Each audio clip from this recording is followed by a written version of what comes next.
con este invitado. Se trata de Gustavo Grobo Copatel, es ingeniero agrónomo, fundador de Los Grobos. Trabajó en consultorías internacionales, además es músico y cantante. Gustavo, ¿cómo te va? Buenas noches. Bien, buenas noches. Un gusto saludarte, Daniel. ¿Cómo soñabas que algún día te presentaran como músico y cantante también, eh? Eso en el fondo te gusta también. Sí, sí, sí, Está bien, todos me queríamos. gusta mucho. Me parece bárbaro, aparte lo haces muy bien. Gustavo, el gobierno dijo que la protesta del sábado fue una protesta de Juntos por el Cambio y que el campo se dejó manipular. ¿Es así?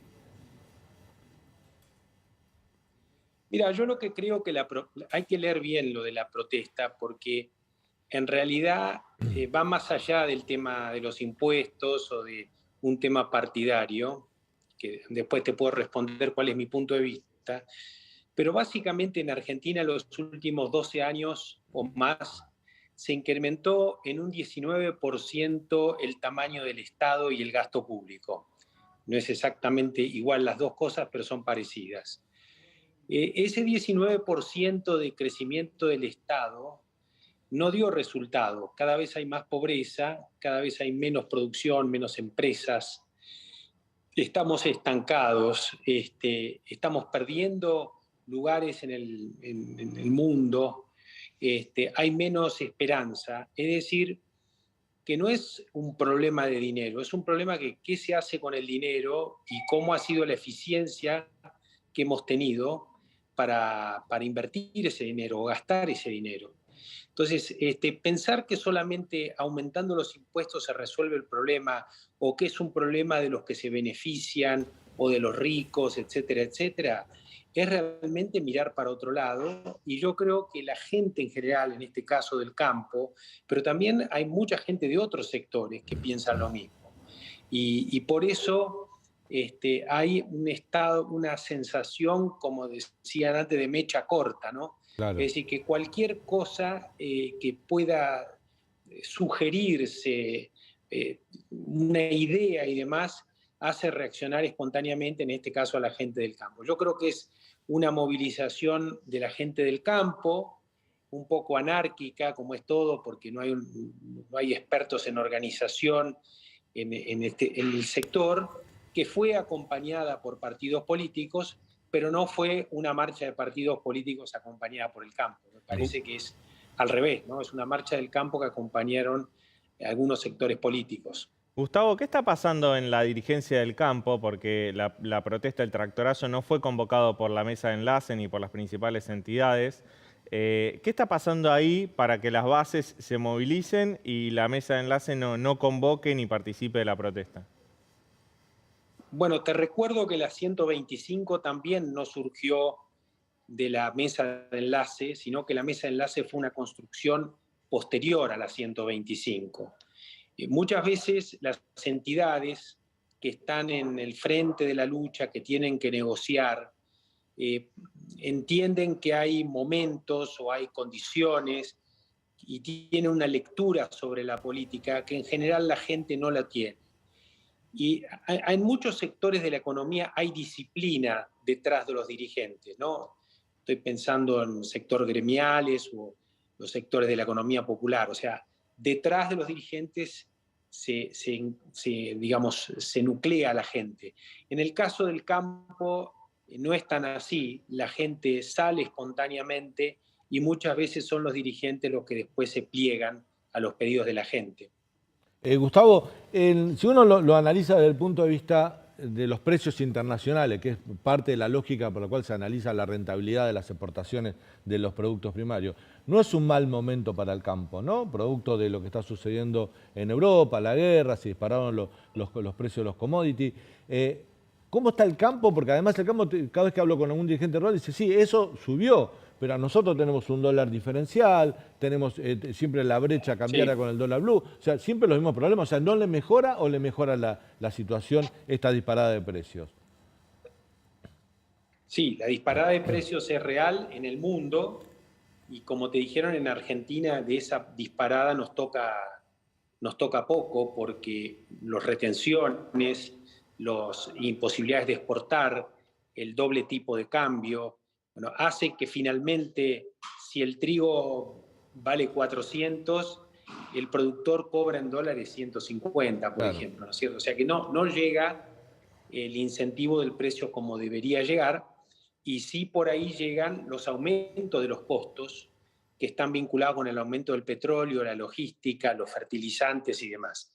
Eso por el lado del precio, pero la situación del campo hay que analizarla no solamente por los precios, porque lo que recibe un productor es precio por cantidad. Y esto no hay que olvidarlo. Este fue un año de una sequía extraordinaria, muy desparejo, y al final hubo heladas en gran parte de la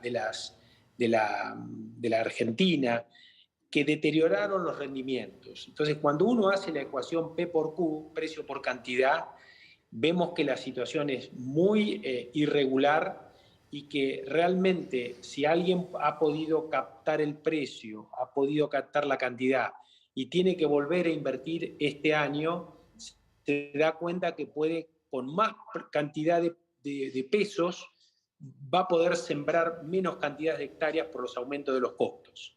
Claro. Entonces, es un momento de incertidumbre. No te diría yo que es un momento de alegría, es un momento de incertidumbre, y eso se refleja en un informe que tiene la Bolsa de Cereales de Buenos Aires, donde a pesar de tener precios de trigo récord mundial histórico, la superficie de trigo en Argentina se espera que se reduzca. O sea, no vamos a reaccionar siguiendo las indicaciones de los precios internacionales por la incertidumbre y por las distintas trabas que hay que hacen que ese precio no llegue a los productores.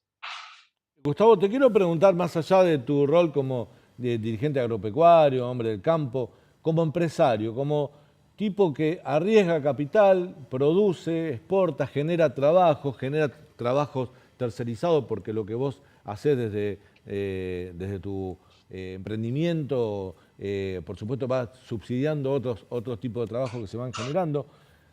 ¿Qué opinas desde ese lugar sobre esta idea del impuesto a la renta inesperada? No como dirigente del campo, sino como un inversor, como un empresario. No, bueno, lo he dicho bastante veces, más allá de que coincido que por ahí es un impuesto que no sé si llega al productor directamente. Es probable que llegue indirectamente, ¿no? Porque lo van a tener que pagar seguramente a alguien en la cadena de valor, y ese alguien que lo paga probablemente lo transfiera en todo o en una parte hacia los productores. Pero yo creo que es un disparate, como dije al principio, nosotros no tenemos un problema de recaudación de impuestos o de cantidad de dinero, tenemos un problema de cómo aplicamos ese dinero. Es como que cada vez necesitamos recaudar más y hay más pobreza, o hay más limitaciones para el crecimiento, o no hay una estructura productiva que nos permita pensar en el futuro con esperanza. Entonces, es más dinero que se recauda, más afectación del sector privado para lograr nada o inclusive empeorar lo que estábamos haciendo. Me parece que por acá no va la pelota, y ese es el sentido de la movilización que hubo, pero también es el sentido de otras movilizaciones, de la CAMPE, en la 9 de julio, son por ahí dos caras de la misma moneda, ¿no? No hay dinero que alcance, no es suficiente, y nos sentimos todos mal. Es como una relación perder-perder, todos perdemos. Gustavo, estamos en meses buenos en términos de dólares porque es la cosecha gruesa y bueno, abril, mayo, junio son meses en los cuales se liquidan divisas por parte del campo. Sin embargo, pese a eso, bueno, el dólar se está moviendo, vuelve a subir, hay preocupación en el Banco Central porque no logran acumular reservas. ¿Por qué sucede eso en un momento en el cual la economía argentina tiene divisas provenientes del campo principalmente? Bueno, yo creo que finalmente es el déficit fiscal, ¿no? Yo no soy economista, estudio, leo, escucho, trato de aprender, pero es el déficit fiscal, sin duda. Ese déficit fiscal que hace que haya que emitir, que haya que utilizar reservas para otras cosas. Estamos liquidando una cantidad récord de dólares provenientes de las exportaciones desde hace muchos meses. Antes cada tanto se le echaba la culpa al campo diciendo que estábamos reteniendo cosecha, dólares y demás. Bueno, ahora que nadie dice nada de eso, los problemas siguen igual o peores. Efectivamente, tenemos un problema estructural que hay que resolver y que hay que resolver haciendo cuanto antes todas las transformaciones que tenemos que hacer para evitar esos problemas. Es una transformación del Estado, del sistema impositivo, del sistema educativo, porque tenemos que crear talentos para el siglo XXI, del sistema previsional, del trabajo, porque tenemos que hacer que cada vez haya más empleo, y muchas veces tener más empleo implica cambiar de trabajo. Es decir, el empleo se va a preservar si estamos capacitados como para cambiar de trabajo, porque ya todo el mundo dice, hay muchos trabajos que no van a existir dentro de 5 años, entonces queremos preservar algo que se está muriendo, ¿no? Bueno, son todos esos desafíos, para eso se necesita una gran coalición política, un gran acuerdo de mayorías, para que este acuerdo no se cambie elecciones tras elecciones, más allá de quién sea el partido que gobierne. Es algo que debería mantenerse por muchos años y preservarse desde estos macroacuerdos como políticas de Estado, digamos, que nos permitan tener seguridad. Había una gran expectativa con Macri, pero después había duda de qué pasaba si Macri perdía, y eso no generó seguridad y tampoco flujo de inversiones. Vos fijate que después de las primarias, cuando ya era casi un hecho de que Macri iba a perder, el impacto negativo que tuvo para el país eso es impresionante. Eso muestra la debilidad que tiene la economía argentina y la dependencia de las personas. La economía no tiene que depender de las personas. Tenemos que ir a transformaciones estructurales más allá de las personas y los Gustavo, partidos políticos. ¿vos no crees que vos planteás la necesidad de un acuerdo, ¿no? Para generar una política de Estado para uno de los sectores de la economía que más productivo, que más dólares genuinos genera para el país, que es la producción agrícola en la Argentina? Uno podría decir que bueno, que hagan un gran acuerdo, más allá del cambio de gobierno, que puedan estar en el futuro, pero que tenga una política de Estado, como tiene Australia, qué sé yo. Me estoy imaginando países que tienen política de Estado para el campo y la sostienen. Pero en la Argentina está el kirchnerismo, que parece que elige tener al campo como adversario. Se siente cómodo teniendo al campo como enemigo, como adversario, por una cuestión ideológica. ¿Te parece que eso puede obstruir cualquier...? Porque realmente es un actor político importante, tiene muchos votos en el país todavía el kirchnerismo, y Claro. mirando así, o yo tengo esa idea de que eligen pelearse con el campo, va a ser difícil conformar un acuerdo político del que vos recién señalabas. Mira, yo creo que hay que hacer un esfuerzo siempre, ¿no? Hay que insistir, convencer. También a lo mejor hay muchas cosas que nosotros tenemos que aprender y cambiar. Me parece que hay que insistir. Obviamente estos acuerdos no es el 100%. Seguramente hay mucha gente que no está de acuerdo con el modelo capitalista, o con cómo funciona la democracia, o quieren otra forma de funcionamiento, y eso es acá y en todas partes del mundo. El problema que tenemos en Argentina es que ese debate que se hace en todo el mundo, en Argentina nos paraliza, nos vuelve para atrás, nos impide tomar medidas. Tenemos que luchar para que eso no ocurra, continuar con el debate, pero mientras tanto seguir caminando para adelante, ¿no? Y Gustavo, si tuvieras la oportunidad de recomendar o sugerir 2 o 3 medidas concretas para que el país produzca más soja, trigo, maíz, ¿cuáles son esas medidas que necesitaría tomar el país para pegar un salto en la producción de alimentos? No, sin duda el tema impositivo es importante, ¿no? Lo he dicho muchas veces.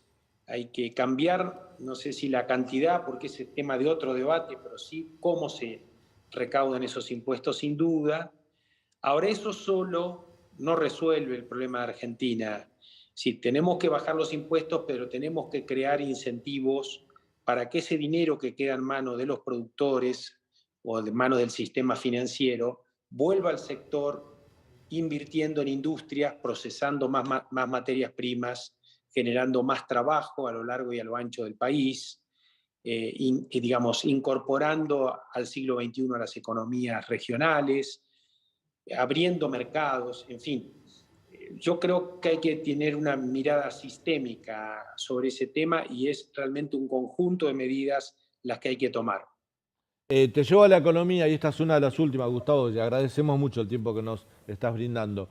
Entró por la ventana, lo trajo Javier Milei el debate. Lo acompañó después un diputado radical, el tema de la posibilidad de dolarizar la economía. Primero algunos ahuyentaron, después empezaron a decir, por lo menos hay que debatirlo. ¿Dolarizar la economía ayudaría al campo? No, no necesariamente ayudaría al campo. Ya tuvimos una experiencia de dolarización La convertibilidad. que fue parcialmente exitosa y después claro, y en el largo plazo no lo fue, porque nuevamente dolarizar exclusivamente sin hacer todas las otras cosas que hay que hacer no es suficiente. O sea, dolarizar con equilibrios fiscales externos e internos, con un proyecto de crecimiento de la economía, etcétera, bueno, puede funcionar. Pero eso puede funcionar dolarizando o sin dolarizar, con otros mecanismos. Entiendo yo que la dolarización es una medida que pone un forceps como para que no nos salgamos. O sea, es una medida atendiendo a nuestra falta de, de cumplimiento de las normas. Claro. Pero nuevamente digo, hay que Y estudiar, cambiando, me parece a mí, Gustavo, los pros y los contras. incorporando al dólar en la economía, por ejemplo, como una moneda más, pero de libre circulación. No digo dolarizar toda la economía, pero que vos puedas hacer un contrato en dólares. Bueno, eso sí. ¿O está prohibido? Eso sí, es como funciona Uruguay. Sí, digamos, eso es un mecanismo que muestra la salud de la economía, ¿no? Me parece que puede ser bueno. Bien. Gustavo, al principio de la charla arrancamos hablando del tractorazo. Lo que te quería consultar es si vos crees que están dadas las condiciones para un conflicto político del estilo y de la magnitud que fue la 125, o si por el contrario crees que simplemente fue una protesta y eso no va a suceder por lo menos este año. No lo sé, porque hay tantas variables que nadie podía prever que iba a haber una guerra o una sequía. Yo creo que lo que tenemos que tratar es de tener diálogo, tener una conversación entre el sector público y el sector privado. No puede ser que el campo no tenga una conversación seria, profunda, desideologizada, tanto del lado del gobierno como del sector del campo también. Hay que tener una conversación de los temas y hacer públicas esas conversaciones, esas diferencias. Me parece que el gobierno argentino no puede no tener una conversación permanente con uno de los sectores más dinámicos de la economía. Gustavo, te agradecemos mucho este contacto con el canal de la ciudad. Te mandamos un fuerte abrazo. Un gran gusto.